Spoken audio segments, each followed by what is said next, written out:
혹시 이 노래들 아시나요?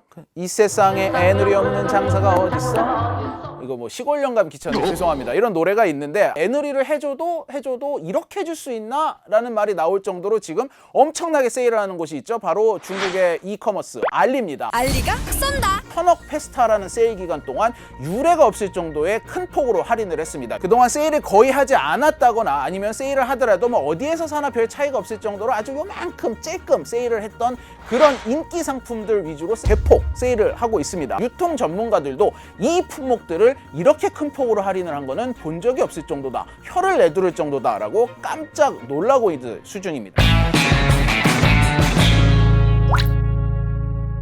무슨 얘기든 이 집에서 들으면 더 맛있습니다. 귀에 빡 박히게 설명하는 귀에 빡 종원입니다. 제가 한 달 전에 이 알리템을 할 때만 해도 알리가 K베뉴라는 이 코너를 막 시작을 했을 때예요. 알리가 얼마나 파격적인 조건을 내걸었냐 하면은 입점을 하는 이 판매자들에게 수수료를 전혀 받지 않고 있고요. 그 다음에 광고료를 내야지만 내 물건을 상단에 띄워주고 있는 이것도 지금 없애가지고 품질이 좋고 사람들이 많이 산다 싶은 제품을 먼저 위에 띄워주고 있어요. 물건의 퀄리티 그 자체에만 집중을 할 수 있는 상황을 지금 알리가 만들어가고 있다. 이러니까 알리에 입점을 안 할 이유가 없죠. 그런데 불과 지금 한 달 지났거든요. 이 한 달 사이에 과일을 팔기 시작을 했습니다. 소고기, 돼지고기 이렇게 정말 폭넓게 식품으로 넘어갔어요. 과일값이 60% 넘게 폭등했다. 이런 뉴스가 나오고 있을 때 소비자 입장에서도 이걸 왜 안 사? 세일 안 하던 거 세일하고 있는데 물건 퀄리티도 나쁘지 않네? 이러니까 정말 이 한 달이라는 짧은 기간 안에 미친 듯이 사람들이 몰리기 시작을 했습니다. 최대 100만 원 쿠폰을 뿌렸더니 17만 명이 몰렸고 딸기, 계란 등을 1,000원에 내나 1분 만에 마감되기도 했습니다. 이른바 환금성 상품이라는 게 있어요. 이게 무슨 소리냐? 돈으로 바꾸기 쉬운 상품들이에요. 의외로 커피 믹스, 그리고 기저귀, 쌀 이런 상품들도 환금성 상품에 들어갑니다. 이 환금성 상품은 우리가 한 번에 이렇게 많이 살 수가 없어요. 그 이유가 이런 상품들이 언제나 수요가 많아서 현금으로 바꿀 수 있는 황금성 상품으로 취급을 받고 있기 때문에 세일을 거의 하지 않아요. 특히 동서식품의 커피 믹스, 농심의 대표적인 라면, 신라면 있죠. 이 할인폭을 굉장히 엄격하게 제한을 해서 거의 할인을 하지 않는 제품이었는데 이 천억 페스타라는 세일 기간 동안 유례가 없을 정도의 큰 폭으로 할인을 했습니다.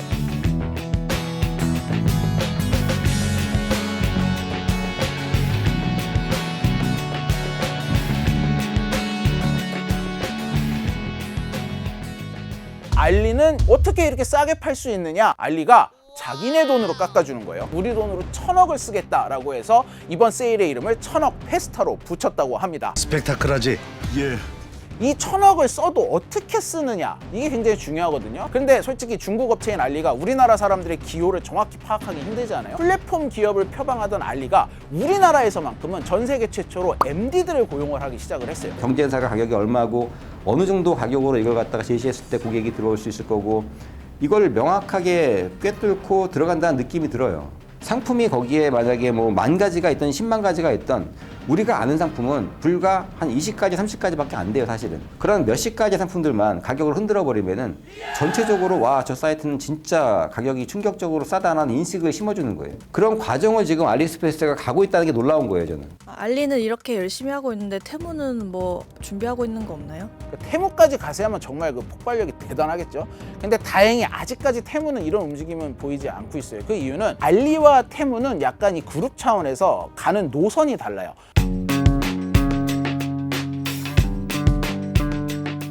테무 같은 경우가 재작년 하반기에 미국에 진출을 했어요. 테무가 미국에서 한 15달러어치 팔 때마다 7달러씩 적자를 본다고 알려지고 있어요. 이렇게 엄청난 규모의 적자가 나는 이유는 다른 거 아닙니다. 물류비입니다. 물류. 테무가 미국에서도 물건을 구입하면 무료 배송으로 5일 내에 이 배송을 받는 보장을 해주고 있거든요. 그래서 테무가 모든 물건을 비행기로 실어 나르고 있어요. 비행기로 실어서 가다 보니까 이 엄청난 배송비가 들겠죠. 그런데도 미국 시장을 계속 두들기고 있어요. 몇 년만 버티면 우리가 미국 시장에서 흑자를 낼 것이다 라고 기대를 하고 있는 중이고요.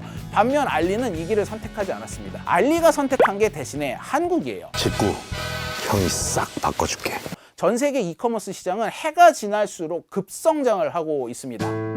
2020년에 4조 달러였던 게 2024년 지금 예상치가 6조 달러, 8천조 원 정도 될 것으로 예상이 되고 있습니다. 자, 그런데 이거 나라별로 보면은 1위는 중국이에요. 2위는 중국과 차이가 많이 나지만 미국이고요. 3위가 영국입니다. 그리고 4위가 일본이고 5위가 바로 짜잔 대한민국이에요. 대한민국이 근데 일본과 비교했을 때 일본의 인구가 몇 명이에요? 1억 3천만 명입니다. 한국은 5천만 명이죠. 인구는 2배 차이 나는데 전자상거래 전체 규모는 비슷하다? 이러면 객단가로 따졌을 때 한국이 한 사람당 이 이커머스에 이용하는 금액이 2배가 넘는다는 소리가 돼요. 또 하나는 일본이 물류가 발달을 못했어요. 우리나라가 전 세계에서 물류가 가장 발달한 나라입니다. 새벽 배송을 시작을 하면서 물류 인프라가 촘촘히 깔렸고 물류센터뿐이 아니라 배송 인프라까지도 완벽하기 때문에 전 세계에서 물류비가 가장 싼 나라 중에 하나가 우리나라예요. 근데 일본은 우리나라보다 땅도 한 거의 2~3배 정도 크지 않습니까? 물류비도 그만큼 많이 들어가고 우리가 택배비가 지금 2,500원인데 지금 일본만 가더라도 4~5천 원이 넘어갈 거야 아마. 그러니까 그렇게 된다면 마진을 남길 수가 없죠. 그쪽 가면은. 거기에다 한국은 또 어떤 이점이 있냐면은 동남아 중심으로 한류, K-팝이 굉장히 인기를 끌고 있거든요. 한국에서 유행한 제품이라고 광고를 해서 동남아까지 공략을 할 수 있는 일종의 교두보 역할을 할 수 있는 거죠.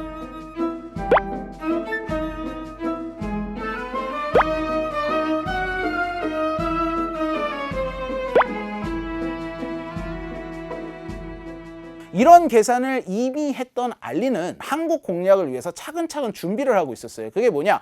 중국의 산둥성의 웨이하이시라거나 엔타이시 3만 평 규모의 한국 전용 물류센터가 있는 곳입니다. 인천항과 평택항에서 이 컨테이너 배가 12시간이면 오갈 수 있는 거리예요. 거기에다가 한국으로 가는 컨테이너 전용 컨테이너선이 원래 3척이 있었는데 요즘 너무 잘 팔리니까 이걸 2배 증선해가지고 대형 컨테이너선이 오직 한국만을 공략하기 위해서 알리 의 물건을 싣고 중국과 한국을 오가고 있는 거죠. 어떤 물건을 팔아야 잘 팔 수 있을지 MD를 고용하고 한국과 가장 가까운 곳에 어마어마한 규모의 물류센터를 건설하고 한국 전용 배를 증선을 하고 마지막으로 노리고 있는 게 한국 내의 물류센터입니다. 한국의 물류센터까지 갖춰지면 정말 타노스가 이 건틀렛에 마지막 스톤을 끼는 것과 마찬가지 효과가 일어날 것이다 라고 얘기를 하는데 이렇게 엄청난 속도로 한국 시장을 공략을 하고 있는 알리, 다음 타겟은 어디가 될 것이냐? 바로 뷰티 페스티벌을 엽니다. 바로 연달아서 여는 거예요. 다음 타겟은 다이소와 올리브영이 될 것이다 라는 얘기가 많이 나옵니다. 올리브영도 결국은 다른 회사에서 나온 화장품들 모아서 파는 곳인데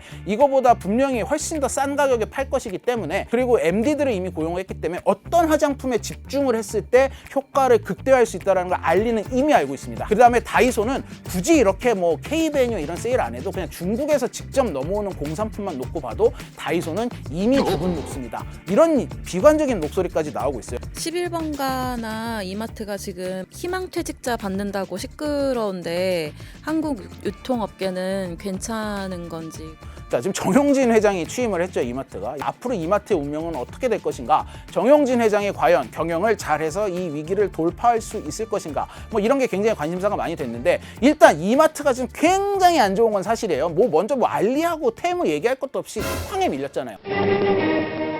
거슬러 올라가면 2년 전에 지마켓을 인수한 게 정말 신의 한 수가 아닌 악수 중에 악수가 된 게 아니냐라는 얘기가 나오고 있어요. 3조 원을 베팅을 했는데 지금 손익분기점도 못 넘고 있습니다. 2년간 1,000억 원의 적자를 기록을 합니다. 이미 내가 갖고 있던 현금을 여기에다가 왕창 썼는데 이 몰빵을 한 곳에서 지금 퍼포먼스가 안 나오니까 이마트로서는 여유가 없는 상황이에요. 내가 말라 죽어가고 있는 걸 그냥 보고 있는 거예요. 정영진 회장이 지금보다 30배, 40배 더 굉장한 퍼포먼스를 내더라도 이거를 뚫고 나갈 수 있을까라는 의구심이 나오는 거죠. 근데 그렇다고 해서 롯데라거나 홈플러스는 좀 나은가? 그렇지도 않아요. 여기도 마찬가지로 힘들었습니다.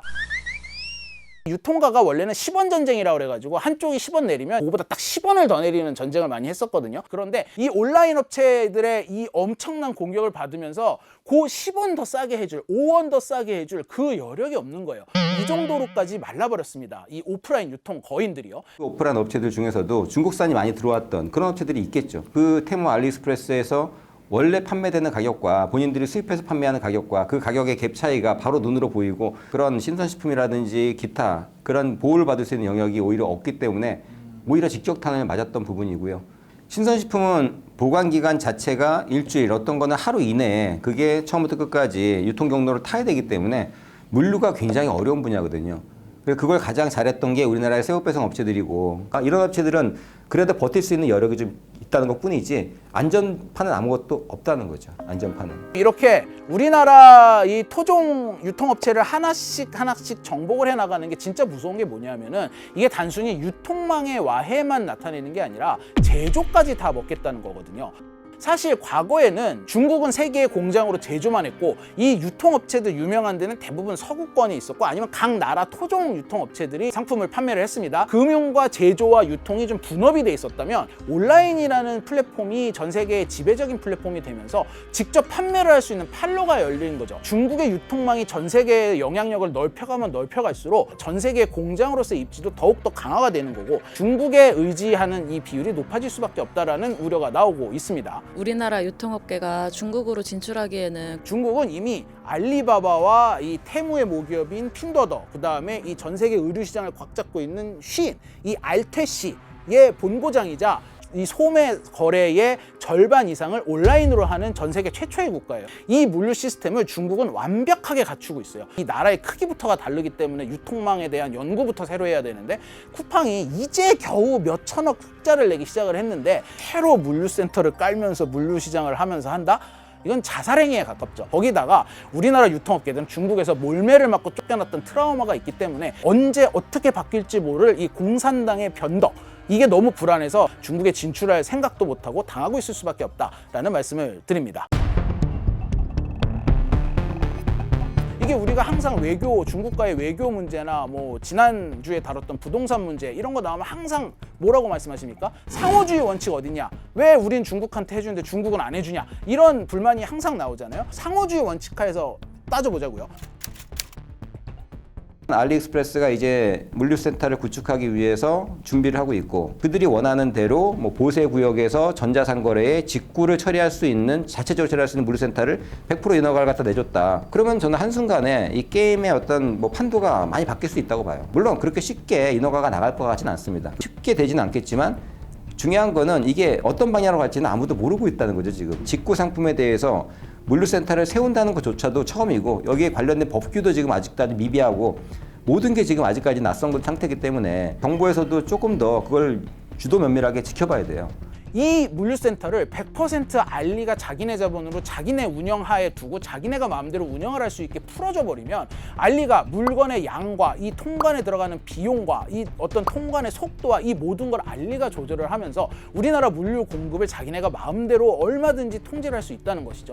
중국 같은 경우에 이 물류센터를 철저하게 중국이 이 통제를 하고 있어요. 중국도 마찬가지로 그게跨境 전자상거래라고 불리는 그러한 형태의 물류를 세계 최초로 오픈을 했는데 징동닷컴, 알리바바처럼 중국 기업들이 운영을 하고 외국 기업들이 그것들을 뭐 소유한다거나 뭐 관여한다거나 그럴 그 여지가 없기 때문에 그런 부분들은 우리가 중국에다가도 분명히 의사를 전달하고 상호 호혜주의에 의해서라도 물류 분야에서만큼은 우리가 주도권을 갖고 진행을 하겠다. 이런 정도의 기본 마인드, 인식은 있어야 된다고 봅니다.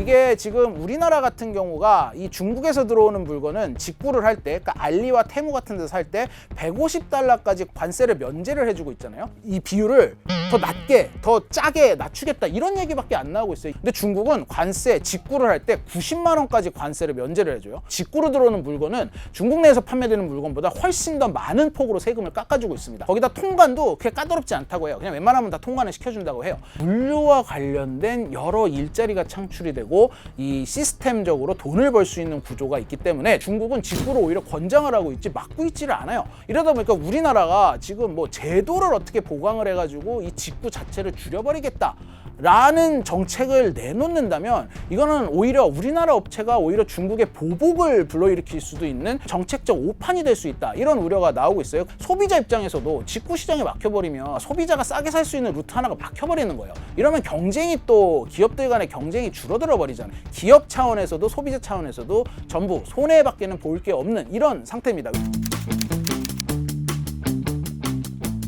그러면은 직구 물건도 전부 다 KC 인증을 하겠다라고 나서야 되느냐? 이것도 약간 애매한 게 중국이 말씀드렸듯이 직구를 굉장히 권장을 하는 분위기다 보니까 중국도 이런 검사를 안 해요. 이래서 우리나라만 중국에서 들어오는 것만 그것도 딱 핀포인트로 찍어서 KC 인증을 하겠다라고 하면 중국 성격 아시잖아요. 무슨 짓을 할지 몰라요. 또 어떤 보복을 할지 몰라요. 근데 중국이라는 나라는 워낙에 다양한 형태의 제조기업이 있고 또 이런 아주 영세한 기업들이 많기 때문에 안전검사에서는 굉장히 위험할 수도 있다는 거죠. 마약류 같은 경우에도 뭐 들어올 수 있을 정도로 지금은 무방비 상태이기 때문에 국민들의 안전을 위해서 명확한 기준이 있어야 된다고 생각은 해요. 사전에 만약에 그것들이 된다면 제일 좋고 그게 안 된다 그러면은 사후에라도 굉장히 그런 검사들을 다양한 방법으로 실시를 해서 그것들에 대해서 적발이 됐을 경우에는 그 부분에 대한 수입을 쿼터를 제한한다든지 제재를 한다든지 그럴 필요성이 좀 있다는 거죠. 지금 국회에서 이런 논의 되고 있습니까? 정부 차원에서 물류센터를 어떻게 장기적으로 통제를 할 것인가에 대한 논의가 전혀 이루어지지 않고 있다는 게 문제예요. 약간 저는 이번 거를 취재하면서 그 너구리 영감 아세요? 원숭이 신발 장수 얘기?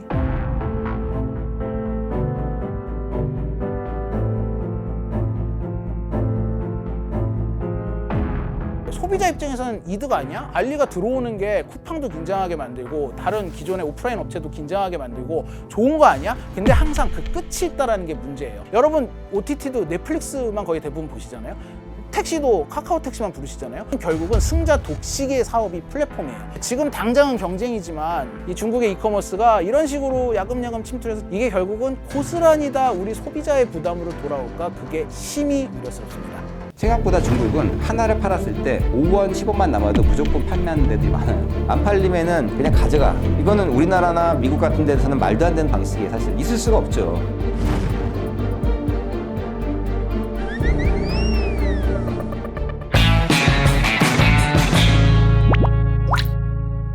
무슨 얘기든 이 집에서 들으면 더 맛있습니다. 귀에 빡 박히게 설명하는 귀에 빡 종원입니다. 테무는 사실은 미국의 진심입니다. 미국을 좀 넘어서 전 세계 50개국에 동시에 테무가 진출을 했는데 사실상 세계 시장을 한 번에 장악하겠다라는 좀 약간 대마왕 같은 꿈을 꾸고 있어요. 알리는 사실 이제 이걸 서로 연결만 해주는 역할이었는데 이렇게 직접 물건을 자기네가 위탁을 받아가지고 판매를 하는 이 물건 판매에 직접 개입을 하는 방식은 원래는 이 테무의 모기업인 핀더더가 먼저 했던 거거든요. 알리가 어쨌든 효과를 봤잖아요. 왜냐면 당장 뭐 뉴스에 나온 것만 해도 이 광고 효과가 엄청난데. 그렇죠. 정확히 말하면은 알리가 테무를 따라한 거예요. 이 자체가. 테무가 중국 내에서는 업체마다 상품만 모아가지고 기존에는 물류망만 연결하면 됐는데 글로벌로 가기 위해서는 직구란 형태를 보내야 되기 때문에 그러려 그러면은 아주 일사불란하게 그것들을 굉장히 빠른 속도로 그 다음에 전략을 짜가지고 움직여야 돼서 테무에는 100만 개 상품들을 본인들이 직접 선정을 해서 그것들을 가격을 결정을 하고 그리고 마케팅 방법도 결정을 하고 물류까지도 직접 태우는 방식이거든요. 그걸 완전 위탁이라 그러는데 마진율을 책정을 해서 그 사이에 마진을 가져가는 그런 방식이 이 완전 위탁 방식이에요. 마인이 그걸 보고 테무에 종종의 박수를 보낸다 그러고 우리 알리바바도 저걸 따라가자고 해서 지금 알리익스프레스에는 이 세 가지 방식이 혼재되어 있는데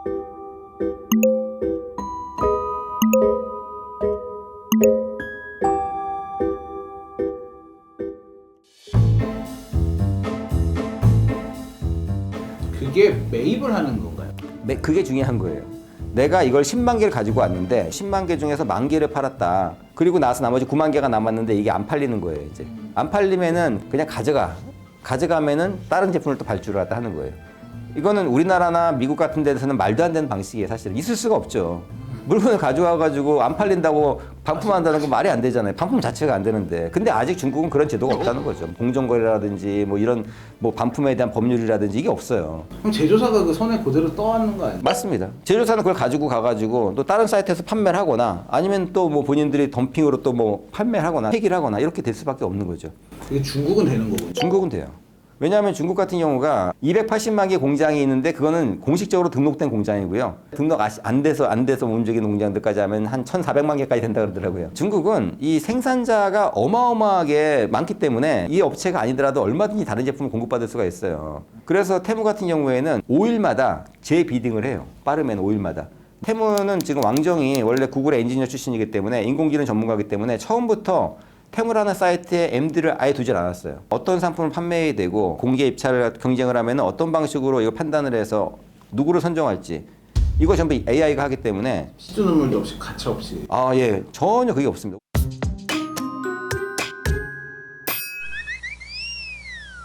쿠팡은 자기들이 직접 배송하는 쿠팡 로켓 배송 상품이 직매입이기 때문에 그 1000만 개의 재고가 수조 원이 돼요. 그러면 그 수조 원의 재고를 만 팔리면 내가 버려야 되고 재고 관리 비용이 연간 진짜 1000억, 2000억이 넘게 나온다는 거죠. 폐기 비용까지 한다면 수천억이 나오기 때문에 그래서 쿠팡 사이트에서는 지금 반품 그것들을 팔기 위해 가지고 뭐 반품 A 클래스 반품은 얼마, B 클래스 반품은 얼마, 리퍼 제품에 대해서도 신경을 쓰는 게 그만큼 재고 관리를 못하면은 그게 손익을 내기가 어렵기 때문에 거기까지 간 거고요. 제가 처음 유통업체에 왔을 때 90년대 MD를 맡았을 때도 모든 게 무한 반품이 있었어요. 무한 반품. 사실 이거는 뭐 과도기 시제에는 어쩔 수가 없었겠죠. 그만큼 이제 판매업체가 갑이 되던 시기였기 때문에 지금으로서는 꿈도 못 꾸는 얘기가 되겠지만 지금 근데 중국 같은 경우가 일단은 수출도 많이 하고 생산만 높여놓을 수 있다면 중국 근로자들은 공공연하게 일주일에 하루도 안 쉬고 7일 동안 근무하고 하루에 12시간 근무한다 그러잖아요. 신장 위구르 같은 지역은 18시간도 근무하고 아동도 근무하고 막 그렇게 하는데도 불구하고 그거에 대해 가지고 중국에서 법적으로 문제가 되는 게 아니라 세계에서 지탄을 받는 거지 그 부분이 짝 불법이냐 합법이냐 여부가 없다는 거죠.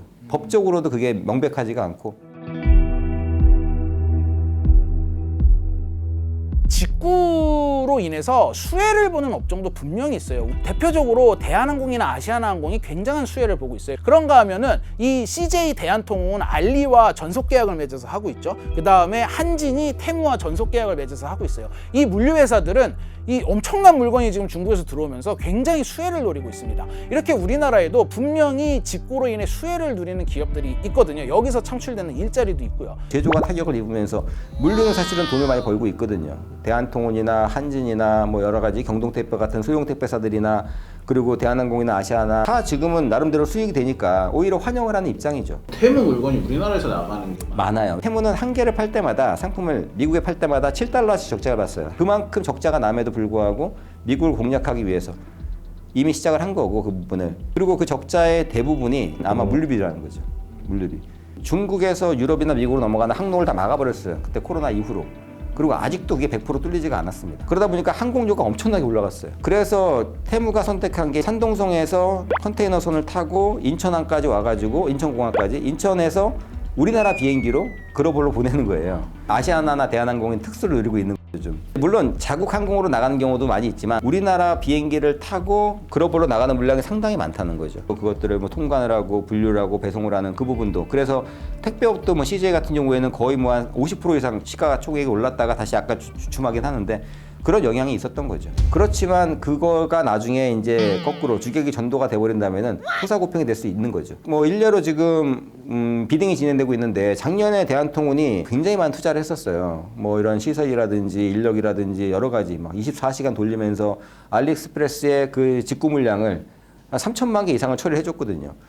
그러면은 이제 그러고 나서 올해 당연히 재계약이 될 줄 알았는데 이제 알리익스프레스는 올해 이제 5월 달에 재계약이 끝나니까 이제 우리는 공평하게 다시 재비딩을 할 거다. 그래서 지금 우리가 이 가격 가장 저렴하게 입찰하는 업체한테 우리 알리익스프레스에 이 택배를 줄 테니까 한번 입찰해라. 지금 비딩이 들어가 있는 상태거든요.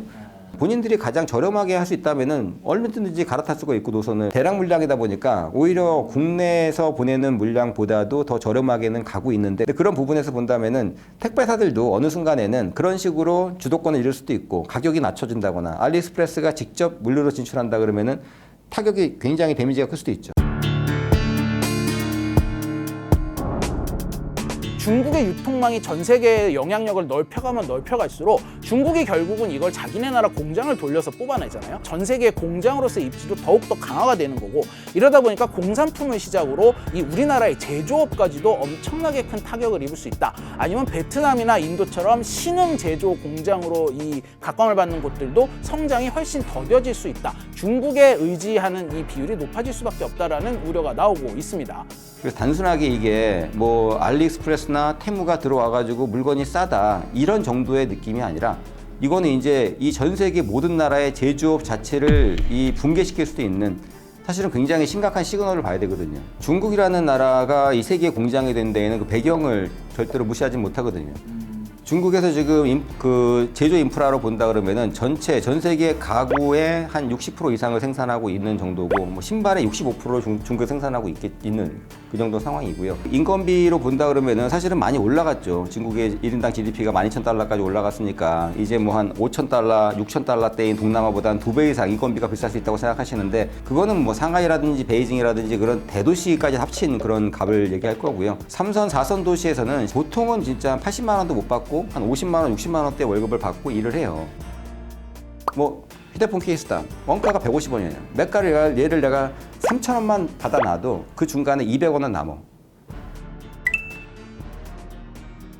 생각보다 중국은 하나를 팔았을 때 5원, 10원만 남아도 무조건 판매하는 데들이 많아요. 여태까지는 그걸 테무 제품이나 알리익스프레스 제품을 수입해 오면은 보통은 한 4배 정도 가격을 받고 팔아요. 수입 상품 같은 경우는 6배 정도 받아야 정상이에요. 그래야지 이제 뭐 거기서부터 관세, 부가세 물고, 그 다음에 유통, 그 다음에 무슨 뭐 매입, 물류 비용이라든지 인건비라든지 다 물고 나면은 마지막에 15% 남으면 많이 남는 거거든요, 사실은. 아니 어떻게 테무 알리익스프레스에서 파는 가격하고 국내 똑같은 상품을 4배 가격, 3배 가격을 받고 있냐라고 하시는데, 예, 그래야지만이 그냥 본인들 최소한의 마진을 남길 수가 있는 게 유통 구조예요, 사실은.